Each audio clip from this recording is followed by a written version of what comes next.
अस्सलाम वालेकुम। मेरा नाम डॉक्टर अफरोज़ है।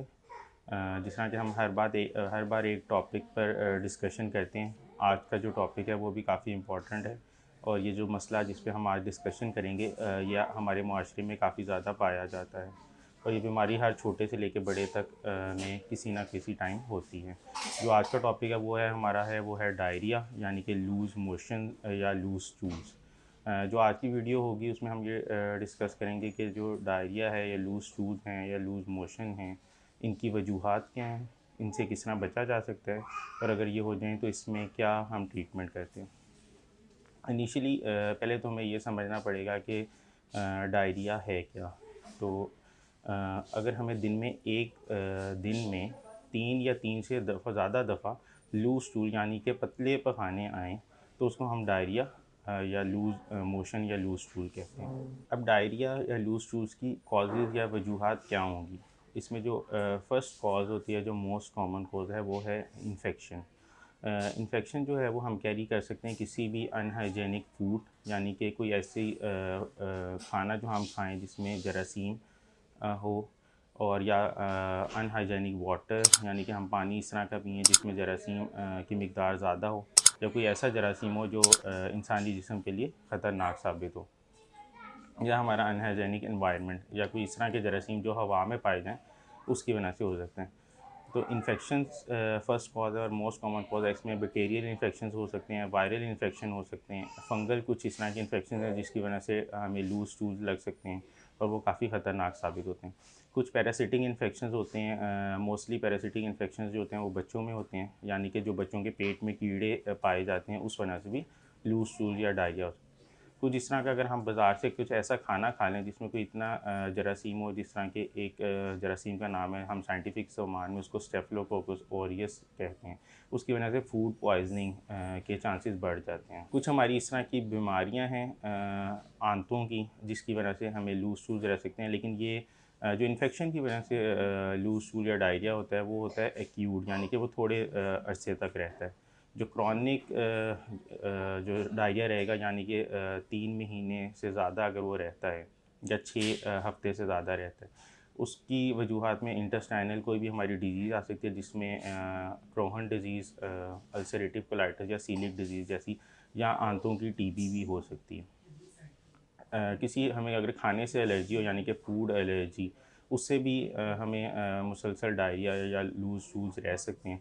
मोस्टली बच्चों में ये पाई जाती है, दूध से एलर्जी होती है कुछ बच्चों को और उनको इस वजह से मुसलसल लूज़ मोशन लगे रहते हैं। कुछ लोगों को गंदम से एलर्जी होती है, उस वजह से उनको डायरिया रहता है। कुछ ऐसी दवाइयाँ हैं जो हम डेली इनटेक किसी बीमारी की वजह से हम रोज़ाना खा रहे हों, या कोई हम दर्द की दवाइयाँ इस तरह खाएँ जो दर्द की सूरत में खाएँ, उस वजह से भी हमें डायरिया या लूज़ स्टूल्स हो सकते हैं। अब अगर किसी को डायरिया या लूज़ स्टूल्स या पतले पखाने मुसलसल आ रहे हैं, तो उसकी वजह से उसमें क्या-क्या कॉम्प्लिकेशंस या क्या उसमें ऐसे सिम्पटम्स होंगे, यानी कि उसमें क्या उसके जिस्म में तब्दीलियाँ आएँगी, वो जो हैं वो हैं, उनमें से ये हो सकता है कि उसको लूज़ स्टूल के साथ पेट में दर्द, उल्टी मुसलसल आए या उल्टी की कैफ़ियत होना, या बुखार मुसलसल रहना। अगर इन्फेक्शन कॉज़ की वजह से है तो लाज़मी बुखार होगा। अगर नॉन इन्फेक्शन, अगर किसी इन्फेक्शन की वजह से नहीं है और किसी और बीमारी की वजह से उसको लूज़ स्टूल या डायरिया है, तो उस वजह से उसमें बुखार हो सकता है। इसके साथ-साथ स्टूल के साथ जब पखाने करेगा तो लूज़ स्टूल के साथ खून का आना, और डायरिया के अंदर जो मोस्ट कॉमन कॉम्प्लिकेशन होती है वो होती है डिहाइड्रेशन, यानी कि पानी या नमकियात की कमी हो जाना जिस्म में। और पानी और नमकियात की कमी जो होती है वो जानलेवा भी साबित हो सकती है। अगर इतनी ज़्यादा पानी की कमी हो जाए जिस्म में, तो उसकी वजह से एक्यूट किडनी इंजरी भी हो सकती है, यानी कि गुर्दे भी आपके ख़राब हो सकते हैं। अगर इसी तरह डिहाइड्रेशन यानी कि पानी की नमकियात की कमी जिस्म में हो जाए, तो उसकी वजह से हमारे सर में दर्द रह सकती है, मुँह खुश्क रह सकता है, जिल्द खुश्क रह सकती है, गुर्दे ख़राब हो सकते हैं, जिस्म में थकावट। और अगर बच्चों में आपको डायरिया रहता है तो उसमें जो होता है, पानी की कमी की वजह से बच्चा बहुत ज़्यादा सुस्त रह सकता है, हर वक्त सोया रह सकता है, और बच्चों के लिए ये काफ़ी ज़्यादा ख़तरनाक होता है। अगर इनिशियली अगर आपको बहुत कम अरसे के लिए 1-2 दिन तक हैं तो ये खुद ब खुद भी ठीक हो सकते हैं। अगर आपको ये 2 या 3 दिन से ज़्यादा रहते हैं तो आप अपने डॉक्टर से ज़रूर रब्ता करें।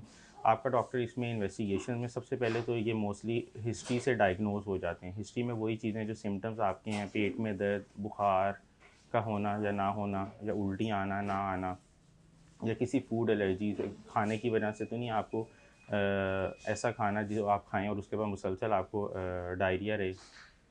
मेनली फ़र्स्ट स्टेप जो होता है वो होता है हिस्ट्री की वजह से आपको पता चल जाता है या आपके डॉक्टर को पता चल जाता है कि आपको लूज़ शूज़ ना है। इसके साथ साथ कुछ इस तरह के स्टूल के टेस्ट होते हैं, यानी कि पखाने का सैंपल लेते हैं, उसमें टेस्ट करते हैं कि किसी इन्फेक्शन की वजह से है या कोई और ऐसी बीमारी आपके जिस्म में है जिस वजह से डायरिया हो रहा है। इसमें कुछ खून के टेस्ट किए जा सकते हैं, पेट का अल्ट्रासाउंड किया जा सकता है, और अगर क्रॉनिक डायरिया आपको यानी कि बहुत अरसे से आपको रहता है, मुसलसल रह रहा है, और तो उसके लिए एक एंडोस्कोपी टेस्ट होता है, यानी कि उसमें कैमरे वाला टेस्ट होता है। उसमें कैमरे से आपकी आंतों और पेट का मुआयना किया जाता है। अब इसका इलाज या ट्रीटमेंट क्या होगी? इनिशियली जो है इसकी ट्रीटमेंट वो उसी तरह सेम 2 हिस्सों में डिवाइडेड है। आप खुद भी इसकी शुरुआत कर सकते हैं ट्रीटमेंट की, और वो है जिस तरह की डिहाइड्रेशन एक इसका मेन सिम्टम है, यानी कि पानी और नमकियात की कमी होती है। तो हम घर में ही अपने जिस्म में अगर हमें लग रहा है कि पानी या नमकियात की कमी हो रही है तो हम उसमें पानी का इस्तेमाल ज़्यादा से ज़्यादा करें, और अपने जिस्म की जितनी डिहाइड्रेशन है यानी कि पानी की कमी है उसको पूरा करने की कोशिश करें। एक जो मेन इसकी जो वो चीज़ होती है वो होती है ओरल डिहाइड्रेशन सॉल्यूशन, यानी कि निम्कोल वाला पानी, वो ज़्यादा से ज़्यादा पिएँ।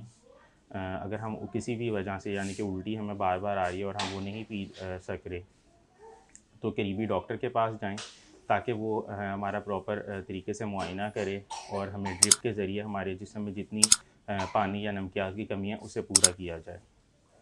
सेकंड चीज़ इसमें है कि सॉफ्ट डाइट का इस्तेमाल, क्योंकि इस टाइम पे हमारे मैदे और आंतों की मूवमेंट बहुत ज़्यादा तेज़ हुई होती है और बार बार उल्टी आने का खदशा होता है, और हमारा मैदा और आंतें जो हैं भारी जो खाना होता है जो जिसमें ऑयली खाना या कोई इस तरह हैवी डाइट वो हज़म नहीं कर पाते, तो हमें सॉफ्ट डाइट का इस्तेमाल करें। अगर किसी इन्फेक्शन की वजह से है तो उसमें एंटीबायोटिक दी जा सकती है, जो आपका डॉक्टर जो मुनासिब एंटीबायोटिक समझेगा वो आपको देगा। कुछ इस तरह की दवाइयाँ हैं जिनसे डायरिया को कंट्रोल किया जा सकता है, कि जिस तरह कि मैंने आपको पहले बताया कि इसमें आंतों की जो मूवमेंट होती है, उनकी जो स्पीड होती है वो काफ़ी बड़ी होती है। कुछ ऐसी दवाइयाँ होती हैं जो उनकी स्पीड को कम कर देती हैं, तो आपका डॉक्टर वो आपको दवाइयाँ दे के इसको कंट्रोल कर सकता है। और अगर ये क्रॉनिक आपको डायरिया है कि पुरानी आपको कोई इस तरह की बीमारी जिस्म में है, तो उस चीज़ का इलाज करने से भी आपका डायरिया बेहतर होगा। अगर किसी फूड एलर्जी की वजह से आपको ये मसला हो रहा है तो या आप और आपका डॉक्टर इसमें ढूँढेंगे कि किस चीज़ से एलर्जी है, दूध से एलर्जी है, गंदम से एलर्जी है, या जिस भी चीज़ से एलर्जी है। तो उस चीज़ की एलर्जी को ढूँढने के बाद उस चीज़ का इस्तेमाल अगर आप रोक देंगे तो उससे भी आपका डायरिया बेहतर होगा। तो टॉप ऑफ़ द लिस्ट इसमें सबसे पहले हमारी रिहाइड्रेशन होगी, ताकि हमें पानी और नमकियात की कमी पूरी कर सकें अपने जिस्म की, और सेकेंडली सॉफ्ट डाइट, और उसके बाद आपका डॉक्टर आपको जो बेहतर दवाई समझेगा, इसमें एंटीबायोटिक मूवमेंट स्लो करने के लिए दवाइयाँ वो दे सकते हैं। उम्मीद है कि आपको मेरी वीडियो अच्छी लगी होगी। इसके साथ ही डॉक्टर अफरोज़ को इजाज़त दें, और एक रिक्वेस्ट है कि आप हमारे चैनल को लाइक और सब्सक्राइब करें। शुक्रिया।